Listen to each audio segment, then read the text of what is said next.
The Federal Reserve nominee, Kevin Warsh, his hearing was just scheduled in your committee for the 21st. You previously said that you like the guy, but you're not going to vote for Jerome Powell's replacement until that investigation is fully dropped, and they're not going to pursue it again. What do you say about Warsh now? I think the hearing's fine. I'm not going to support movement out of the committee. I don't think that there's any path outside of my vote. I doubt any Democrats will be voting for him. Kevin's a perfect candidate, and that's why it's so frustrating that somebody in DOJ in February decided that they were going to maybe garner favor from somebody in the White House by trying to invoke a criminal investigation against Jerome Powell for 2 minutes of testimony in a banking hearing where 7 Republican members have all publicly said no crime was committed, including the chair of the banking committee.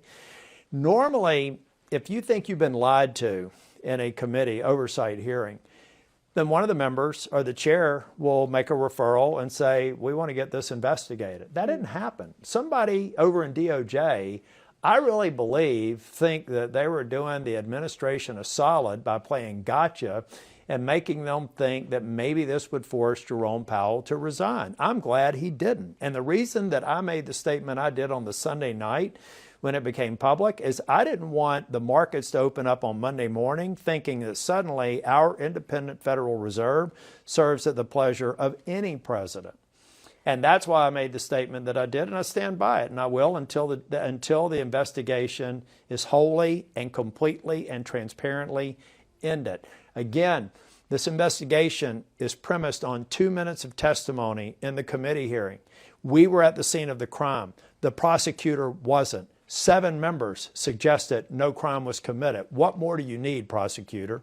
Do you see this just as retribution for the president? I mean, he's gone after No, I don't think it was retribution for the president. I think it was some people thinking, we want the Fed to listen more to what the president wants. Every president should want the Fed to listen more to them. They always do. They complain about it. Biden, Obama, everybody complains about the Fed. That's why we need to have them independent. I think that they thought maybe they could get a vacancy earlier because remember, they, in this case, what I call is a young U.S. attorney with a dream. So you don't think it was the president? No. I mean, I'll take what the president said at face value. He said he didn't know anything about it, okay? So if that's true, and we're going to stipulate that it's true, then that suggests to me that someone saw the Cook investigation, which also, to me, is a bogus investigation. It's about a checkbox on a mortgage application long before she started serving. And it's going through the courts. So I already saw that. That looked like a little bit of gotcha to get rid of somebody I probably may not have voted for. She was under a Democrat administration now, but let's set that aside. But it felt like to me that they were just wanting to force him out and show the boss that they're there and they want to clear the gates for a Fed that answers to him. This is not in the president's best interest. I will guarantee you, if the markets believe that the Federal Reserve serves at the pleasure of the President of the United States, we will see a backlash that we have not seen since the Fed was created. That is important. Now, some people can say, okay, Tom, you made your point. Jay Powell's term expires as chair in May, so why not go ahead and fill it? Because I don't want to reward bad behavior. It is the U.S. attorney in the D.C. district, not Gene Pirro, but somebody who works in that organization that made this decision, and there's only one way out of a box canyon. March out the way you came in, recognize there's not sufficient evidence to continue a criminal investigation, end it, and I will vote for Kevin Warsh simultaneous with the conclusion of that statement coming out of the DOJ and not a day before, and not for the remaining 264 years of my tenure in the U.S., or 64 days in my tenure in the U.S. Senate. So was this another example of bad advice? What's that? Was this another example of bad advice? I think this was this was an example of bad vetting. I think people trying to please the president and somebody in DOJ saying, hey, we think we may be able to get this guy on 2 minutes of testimony about a building that any CEO would be arm's length removed from anyway, right? But maybe we got this guy based on what he said in the hearing. This is all about the transcript of the hearing. Maybe somebody go, well, we ought to probably check with the treasurer or somebody, since Jay Powell's term expires in 3 months, and normally when the chair's term expires, they also move off the board. So if you just wait 3 months, you'll not only get a new chair, but you'll also get another board position. And that would have been a great, this is why I get so frustrated with people around the president giving him bad advice. I could have gone to the president, Mr. President, really 90 days? In 90 days, you're going to get a new chair. Jay Powell's going to step aside. You're going to get another board position. Or we can roll the dice on this. I want to ask you about the bad advice thing, because you've been getting a lot of credit for being outspoken, for telling it like it is. Obviously, you've been doing this during the president's first term. I've covered you then. But you've certainly felt a little bit more free now. Is that fair to say? Yeah, it's like people say you're really speaking a lot more openly, and I say the same thing. I'm going to say it again here. No shit, Sherlock. I don't have to think about the words that I use anymore, right? So when I'm walking down the hallway, if I disagreed with something that one of my Republican colleagues have to say, or that my president has to say, or somebody in his organization, then I got to be more careful, because I've got to constantly be doing the how much is this going to cost me in terms of time and treasure to actually explain to my voters what it is I'm saying. So I don't have that filter anymore. Okay. If I were running for re-election, I'd probably use a few different words, try to communicate the same thing like I did in Trump 1. Right. But I just don't have to deal with that filter. And I hate overhead. I'm a low overhead kind of guy, and I've just taken that overhead off the table. All right, well, given that, can I just run through a few people around the president, and you can tell me if they've been giving him bad or good advice? Stephen Miller. Bad advice. Pete Hegseth. Trending bad advice. Trending? Yeah. Was he ever giving him good advice? Well, I feel like more recently, I don't like the way our Secretary of Defense, well, I'll give you a good example. Technically, I think he likes being the Secretary of War, but he's a smart man. I mean, he was a valedictorian in his high school, Ivy League educated. He should probably go back and read, I think it's the 1947 legislation that named the Department of Defense the Department of Defense. I don't have really a problem with calling it Department of War. I have a problem with calling it something that the statute would say otherwise. Okay, so you're already building on this war persona.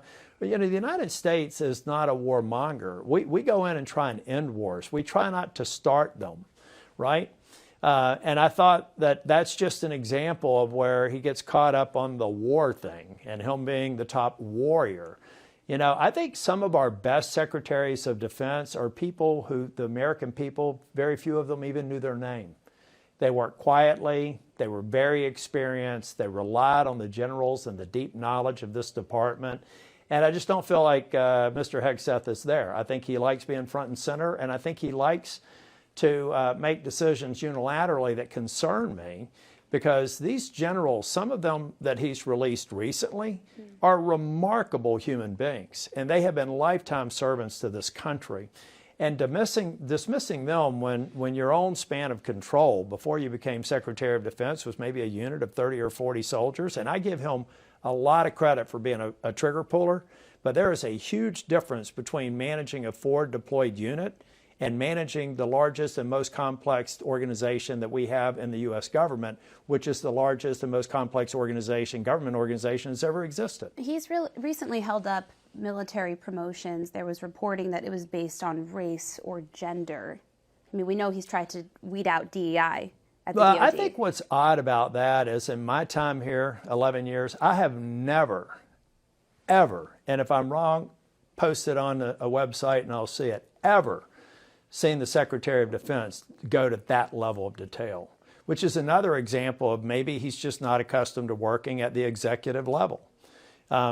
Maybe he's just not accustomed to saying, look, there are boards and there are promotions boards. They go through a vetting process. You've got dozens of people that then send forth the promotions that we're voting on, and you just arbitrarily veto people. Now, maybe if he had a personal relationship with them and he could document that, maybe you listen to it. But I can't believe that he had that. He may have had somebody whisper in his ear and he exerted power, but that's a very uncommon, in the weeds sort of behavior for a chief executive. And I think chief executives need to be chief executives and rely on this large, complex organization of patriots to get some of these other work products done and just let them move pro forma like they have for the 11 years that I've been in the U.S. Senate. I'll get back to Hegseth because there's a lot of ground to cover there. What about the Vice President, J.D. Vance? Good advice, bad advice? I don't know. It's harder for me to judge exactly what role J.D.'s playing in advising the president. I would say that people around him, for example, should have said the Greenland thing's not going to end well. That was a Stephen Miller thing. Whether or not the president picked up the phone and, said, JD, what do you think about us taking over Greenland before it became public? I don't know. So I don't know how that decision cycle works between the vice president and the president.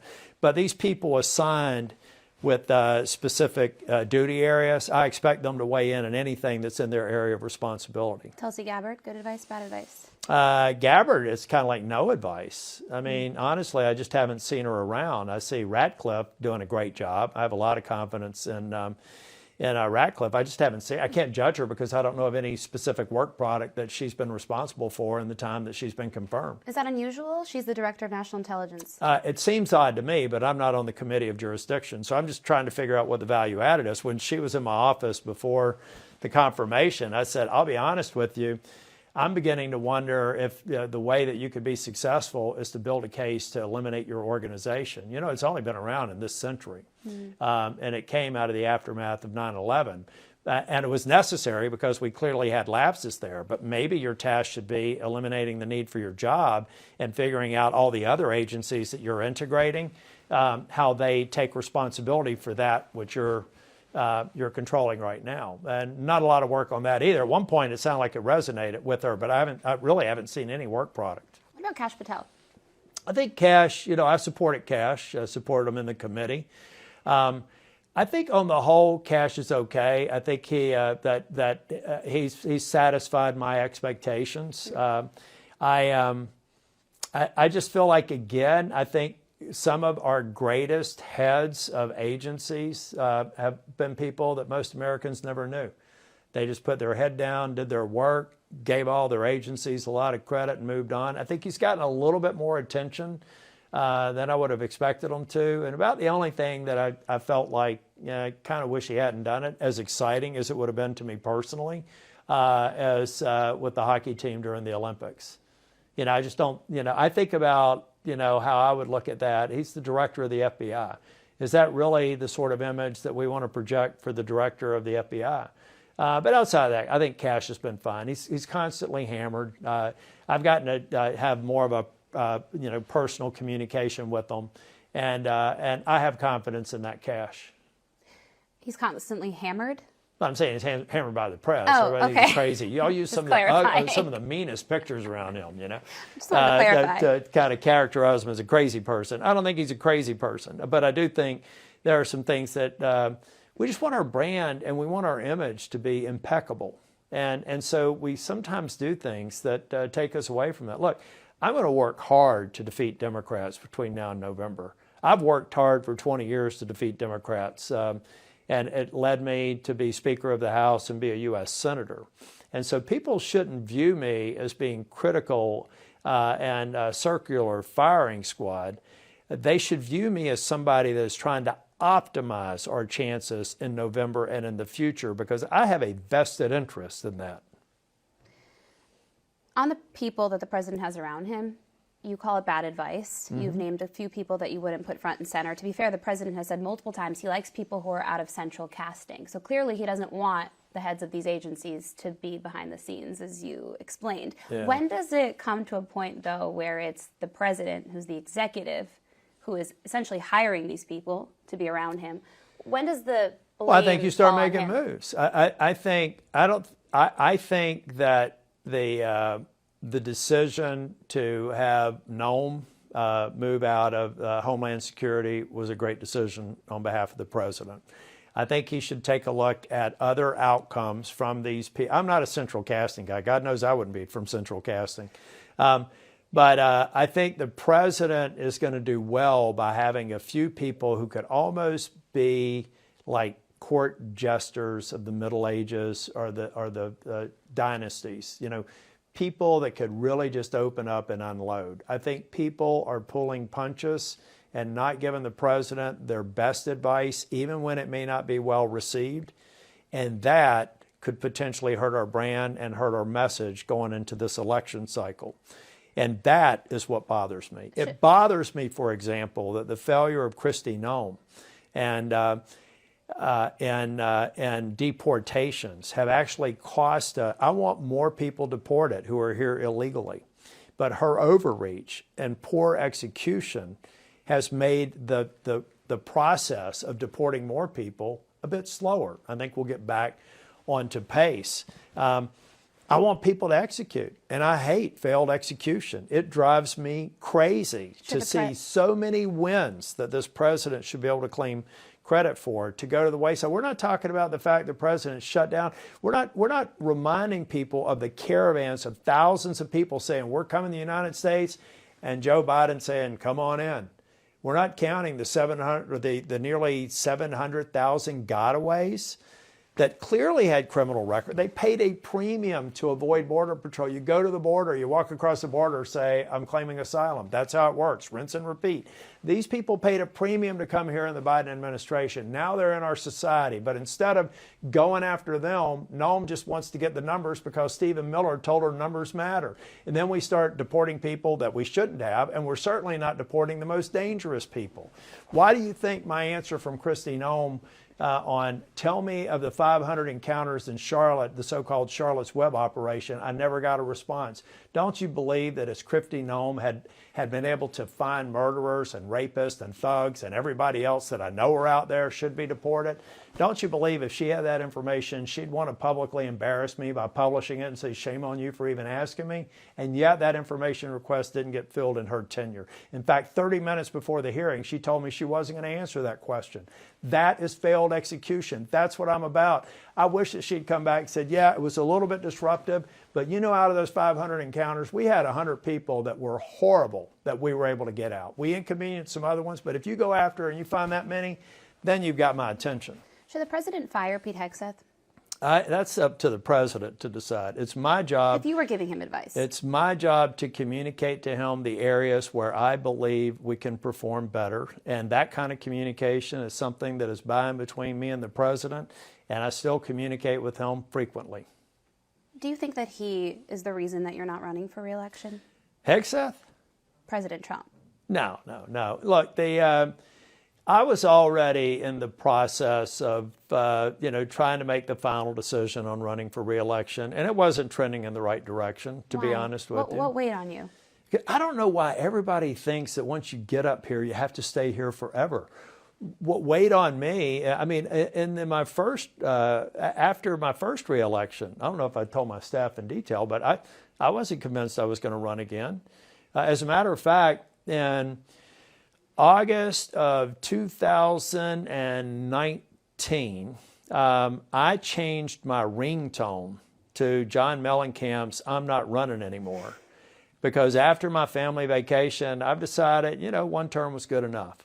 And the only reason I finally pulled the trigger and ran again is because I was worried in that election cycle with a presidential candidate on the ballot that I could hand the Democrats a win in North Carolina, and that the incumbency advantage was important. And we could not afford, with our numbers, we could not afford that loss. So quite honestly, if I had thought that a Republican could walk in, you wouldn't be talking to me today, and I'd have been a one-term senator.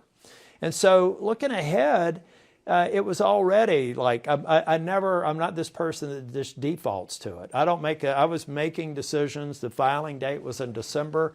I was tracking towards probably a September timeframe to make a decision whether or not I was going to run for re-election. And the disagreement with the president over the H.R. 1 was enough for me to just accelerate that. So to be intellectually honest, I was probably there anyway. But that seemed to be the right time to just set expectations on where I was going to be for the remainder of my tenure. Is it difficult to be an elected statewide Republican in the era of Trump? Well, it depends on the state. I mean, if you're in a purple state, yeah, because you always have to build a coalition. It's also, in a state like North Carolina, it's difficult to be a statewide elected Democrat if you got a ultra-liberal president or administration to deal with. That's why I love North Carolina for a variety of reasons. But one of them is that it truly is a centrist state. You got 40% of the electorate that's unaffiliated, right? Independent voters.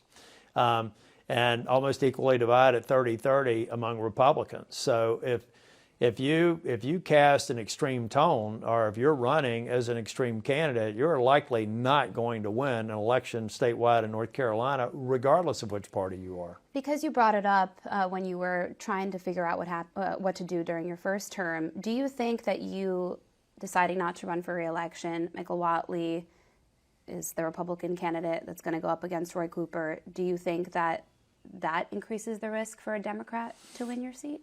I think the environment is the biggest risk, not the candidate. Michael's a good guy. You're always going to have a money disadvantage. I think Cooper just announced over the weekend that he's probably got a 4 or 5-fold increase. And I had reporters ask me about that today. I said, that's exactly what Cal Cunningham was saying about me at the same time. I mean, Democrats always have a funding advantage. The only thing you want to do is try to get to a maybe 40-60 split. Then it's winnable. We don't need more money. We just need to be able to get our message out. And I think it resonates with what I believe is a fundamentally, in aggregate, right of center state. That's why I think that I was able to do what I did as Speaker of the House, that many people thought was going to be disqualifying to run for the Senate. But it was people asked me, now that you're running for the Senate, how are you going to reconcile, what you did as the Republican Speaker of the House? I said, I'm not running from it. I'm running on it. I'm running on tax policy. I'm running on reasonable pro-life policy. I'm running on reasonable Second Amendment policy. And you know what? All those things that they thought were going to be disqualifiers for me never came up in my campaigns because they were consistent with the majority of the voters of North Carolina. Are you going to campaign for Whatley? Yeah, I'm going to help any Republican. I'm going to go back in the state and I'm going to campaign for state legislative. I'm watching the state legislative race. The numbers are a little bit concerning now, so I'm going to spend my major is probably going to be maintaining our majorities in the state legislature, but I'll spend time. Michael Whatley wants my help. I'm going to give him my help. Should the president campaign with him? I think that depends on where you are in the state. Let's just be honest with this. In a purple state like this, you need to be on message. There is no room for error. One major gaffe, and we're talking about, you see these footballs over here. 1.5, grab me one of those footballs. 1.5, on a big day, a landslide in North Carolina for a Republican is usually somewhere between 1 and 2 points. And so you have to absolutely be spotting the landing. This was Cal Cunningham, Cal, if you're watching. But that was the margin, right? And so you've always got to be conscious of a failed statement, a gaffe, a vote that you probably shouldn't have taken. I want to switch gears to Iran. You've said multiple times that you will be supportive as long as it's under the War Powers Resolution. So far it has been, but we are now in week 7 of this war. 45 day, I think, day 45. You're kind of close to that 60-day mark. Yeah. How do you feel about the war right now? Well, we have to start getting to details. The last thing I wanted to do, it's why I took the position I did in Venezuela. I supported the act. I would have had probably more concerns if we started talking about troop deployment, those sorts of things, but it was clear it was highly successful, exquisite operation. Thank God for all the men and women that executed that, because not only did we achieve a great outcome, but we also sent a message that we're really good at what we do. And that by itself has I think, a calming effect on would-be adversaries. Turn the page, we're in the Middle East, and I think the president should be given latitude. Iran is a malign regime. President Obama failed by faking, success by passing the JCPOA. I've said repeatedly, the JCPOA is not the paper it's written on. Back when it was written, future presidents can rescind it. So willing to give the president latitude. What's concerning me now is we're coming up on the 45-day mark. 60 days is important with respect to the War Powers Resolution. And I'm not quite clear what the strategic objectives are. And so as we get closer to the 60-day mark, they may request a 30-day extension as long as that's accompanied with a lot of details that I haven't seen to this point and intentionally did not get into, it's going to be difficult to get my support. Because I'm a process guy. I will sometimes vote against substance because it violates process. Classic example of that is the SAVE Act. Yeah. I am not gonna do what Mike Lee said in 2022 would be a travesty, and that's federalizing elections. Now Mike's supporting it. But I'm a process guy when it works for us or against us. And I believe that that's an example of where we need to let the process play out. And if we want to rethink the War Powers Resolution from the early 70s, fine. But otherwise, let's make administrations adhere to the letter of the law.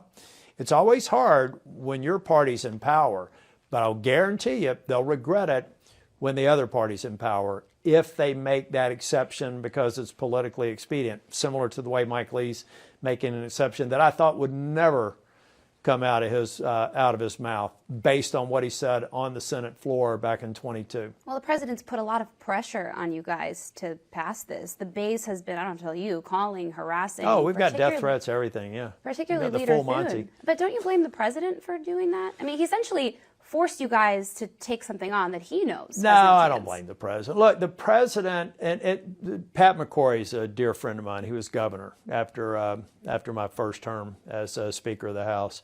And we had the tug and pull back and forth, you know, the chief executive wanting more power and trying to put the legislature in their place. It's absolutely appropriate for the president to push the envelope. I don't want him to make my job easy. But nor should he think I'm going to make his job easy if it runs afoul of president or the law. That's my job. And all I'm trying to do is remind people of the risk of the expedient of bypassing process. We almost always regret it. Harry Reid half-nuked the executive calendar on the filibuster.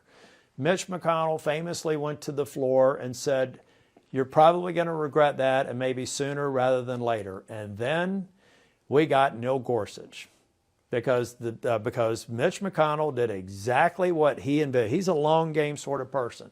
He saw where that was headed.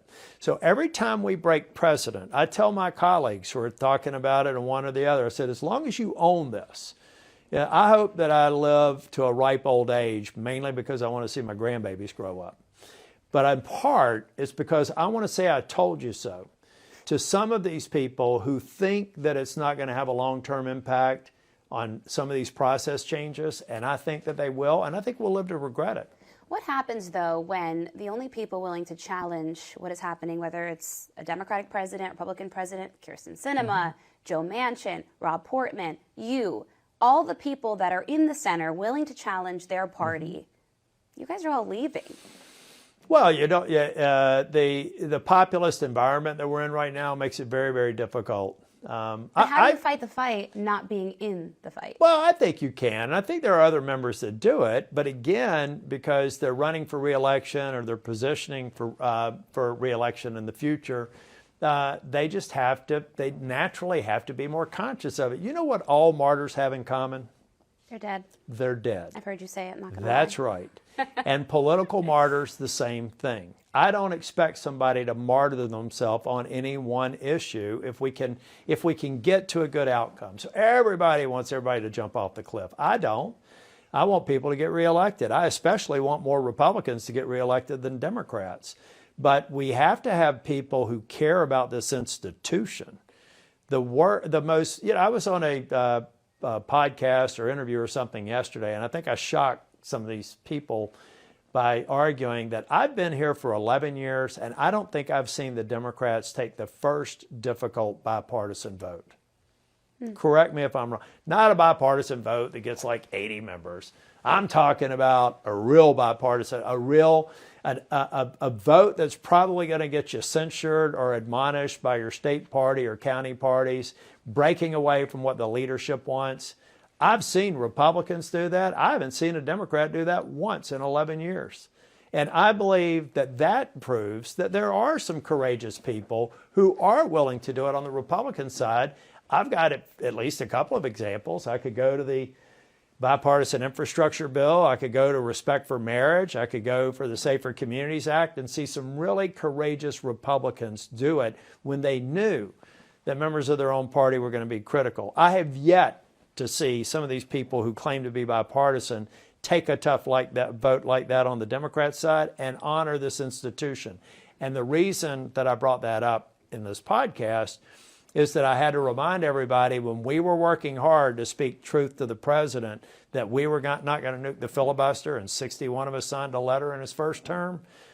Almost every one of those signatories who were still here, in fact, every one of those signatories who were still here except for Joe Manchin, voted to nuke the filibuster 2 years after signing a letter saying they'd never do it. So they arguably not only have not voted on a bipartisan basis, but they took the most partisan vote you could take on the Senate floor. You've been really outspoken about January 6th. You've told me that your red line essentially for whoever replaces Pam Bondi is that they have never expressed support for January 6th rioters, have never expressed support for the people who were jailed.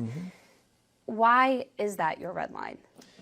Because of I was here on January the 6th. So I think it's really rich for everybody who watched it on TV to tell me what happened on January the 6th. I was the last member out of the chamber on January the 6th. I was angry. And after we left and we were headed over to a safe location, I saw red, bruised, and bloody police officers defending us. And so to have somebody say, well, they were mostly peaceful. You know, remember Tucker Carlson said that a while back. That was when I said I think it's bullshit. When people ask me, what do you think about Tucker Carlson? Say most of the people were innocent. No. There were people in a government building that had been destroyed, and they came through windows. They should have known something was wrong then. Now, having said that, the violent offenders should still be in prison unless their term would have expired by now. I even had a guy from North Carolina text me. He said, I'm out on the line. You know, what are you doing? I'm in a safe location now.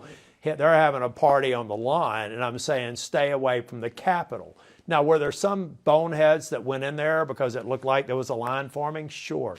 Should they have been fined? Definitely. Should they have been prosecuted to death and given long terms and destroyed their jobs? No. They did something stupid. But these tough guys that want to look like they led the effort and they're charging forward, they should actually pay the price. And anybody that excuses that behavior is unfit to serve in any area of government. It's the reason why I voted against Joe Kent. I was the only Republican to vote against Joe Kent. I understand now he's unemployed. And it's the reason why I voted against Ed Martin. I understand now he's unemployed. Senator, excuse me for interrupting. President Trump calls them peaceful protesters. So how come it's not disqualifying for him? Because President Trump got elected by a majority of the American people. Did you vote for him? I voted for him. But that's your red line. How do you square that? Because he's not actually seeking confirmation in my capacity as a U.S. Senator. So that's simple. My job here in oversight is to hire people that I think have the temperament to do the role. And anybody who could justify the violent attacks on not only the Capitol Police, but also responders that came from other jurisdictions that are listed on the memorial now or on the monument now, those are the people I'm stepping up for. Look, I don't know how you can sit here and be the party of saying, how dare you defund the police, like the Democrats are talking about now, or defund ICE. I'm against both of that. I think it's extreme. I think it's wrong. I think it's dangerous. I also think it's extreme, wrong, and dangerous to knowingly pardon people who harmed a police officer. End of story, full stop. And they won't get my vote. And if they're on my committee of jurisdiction, it means they won't get confirmed. Does that include Todd Blanche if he's the It doesn't matter to me who it is. It's about the record.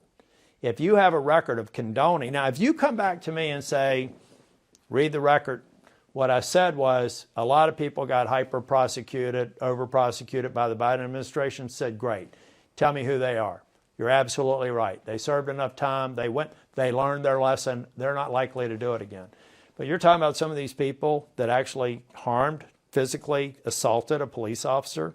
The video evidence we have of them doing that, there's no excuse for that. So unless somebody can prove to me in the record that I was really against these pardons, I really only wanted to go after the over-prosecution, I haven't seen any evidence of anybody being able to do that, maybe I'd listen to them.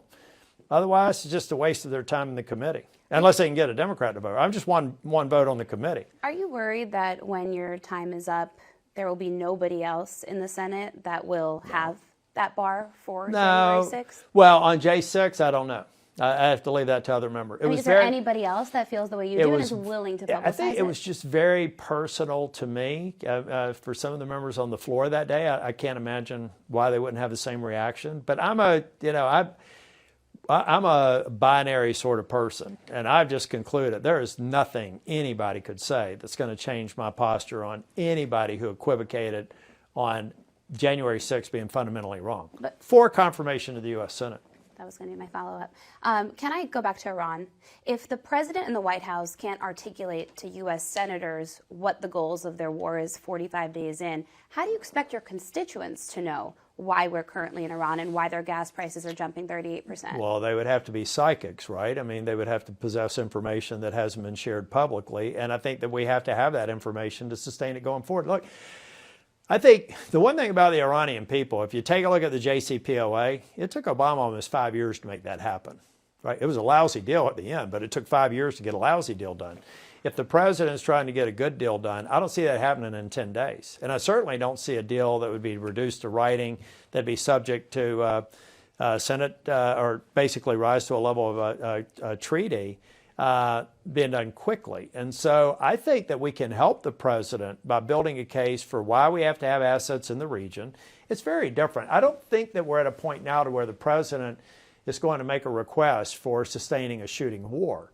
I think he wants to keep assets in and around the region and maintain the control that we rightfully have over Iran now to negotiate an end to the hostilities. I want to provide more credibility to that by showing Congress is behind it. Share the details with us. Start by sharing details with the committees of jurisdiction. One thing that's concerning to me is, I think just as we were headed out the door, it may have been Chair Rogers that said he had not really been given many details. He deserves those details as a chair of a committee of jurisdiction weeks ago. Now we're at a point to where if you're at that, in their oversight role, now if you're asking me to cast a vote for $200 billion supplemental or whatever the number is, I have to have details. I don't rubber stamp a generic request for a fifth of $1 trillion without details. Need to know time, place, how it's going to be executed. If the administration requests that funding, there have been rumors for weeks that they're going to do that. They haven't yet. Are you a no at this point? I've got to see the details. I'm not a no. I mean, fundamentally, I know that we have. I was on a Codell. I traveled all over the world during the recess when the press says we're on vacation, and I. Well, some members were, to be fair. Fair point. Oh yeah, that's true. I saw the TMZ stuff. But anyway, I feel like we need a definitive explanation for one example. How much of that $200 billion is simply restocking? Let's just get that. That should be easy. I mean, if you can't give me an answer to that, then Pete Hegseth, you're not keeping inventory, right? So that should be a fairly easy question. What inventory has been depleted? What do we have to plus up to get to pre-activities in Iran? The next one is, given the posture that we have now, which is vastly different from the posture when they first requested the $200 billion, how's it going to be spent and over what time frame? It's that simple. I think the American people, if you're a fiscal conservative, when has a fiscal conservative ever rubber stamped a request for funding that didn't have details? I am a fiscal conservative, and I hope my Republican colleagues will be too, and expect the same sort of basic oversight questions. Not this, don't worry about the details, we've got it. That's not how our government works when we're at our best. The president yesterday told us that he did post the Jesus AI photo, that he thought he was a doctor. He then took it down, which they don't do very often, so you could take that as a sign of apology. Most Catholics, I know you are included in that group, voted for the president in 2024. Do you worry that the president, with his post, his comments against the Pope, could erode that support for Republicans? I worry less about the post. I think he took it down. I think that's an acknowledgement that it was probably something that should have never been posted. I'll take at face value his confusion with it being a doctor. You believe him? Like I said, I'll take it at face value. I think that you don't engage the Pope as a head of state, particularly the most powerful head of state in the world. The Pope was speaking he is a liturgical scholar. He is the Pope of the Church. that I'm a lifelong member into. He, if you think about it, my goodness, that Jesus is called the Prince of Peace. The teachings of the Bible, the Old Testament and the New Testament, and the religious texts that go beyond that, consistently, you don't have one in at least Christian faith that are preaching war, right? So he's naturally going to be motivated to have a message of peace and reconciliation. It may feel a little bit personal because we happen to be engaged in this conflict, but also keep in mind it was in the context of a series of communications when our President of the United States said that he was prepared to annihilate a population of 92 million people. And so I don't have a problem with my Pope saying that, let's talk about love, let's talk about peace, let's talk about reconciliation. Let's talk about what's going to be necessary to stop the endless murders of thousands of people in Iran at the hands of the mullahs. Let's stop having them throw gay people off of buildings because they're gay. Let's stop killing thousands of them because they're protesting the economic circumstances. Let's win on that. Mom. That's a message that we win on by saying we're trying to free the Iranian people. Those sorts of things and engaging the president on, I felt like the president views him as a political leader. And maybe he is at some level, but he's also the head of the Catholic Church. And he is speaking the very same things that he would speak at church, whether or not this Iranian conflict was going on.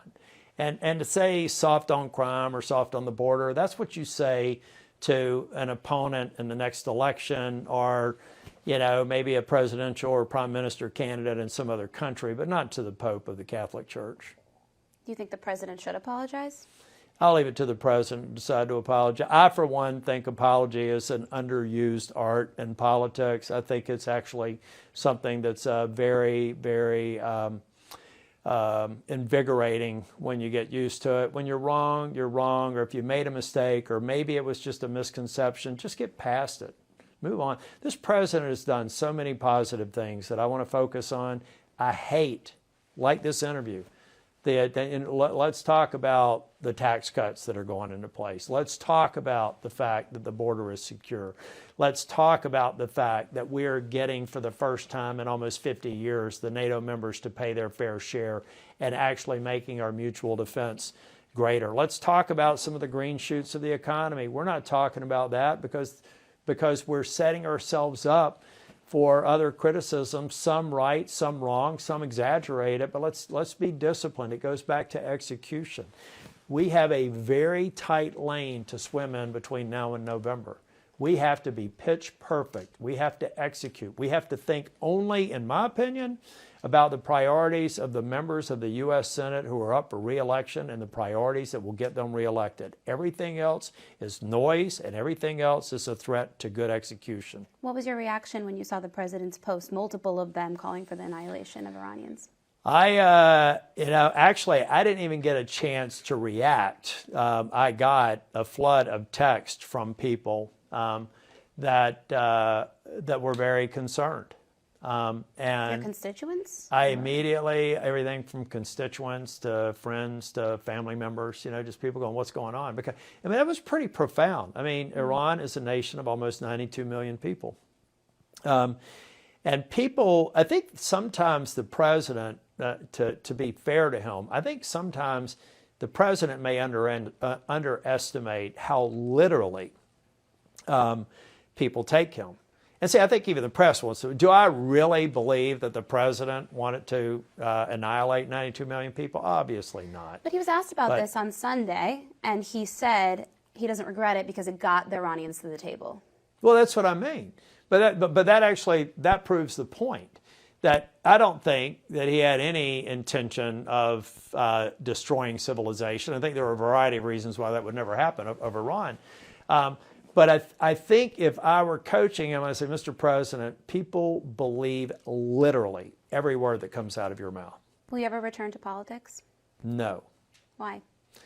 Well, I've decided, the U.S. Senate, there's really not much else to go. And whether it's governor or president, it requires a security detail. And I never want a job that requires a security detail. Because you're low maintenance. And I like my privacy. And with all due respect to those hardworking people they can go protect other people. And you know, honestly, it's a good run.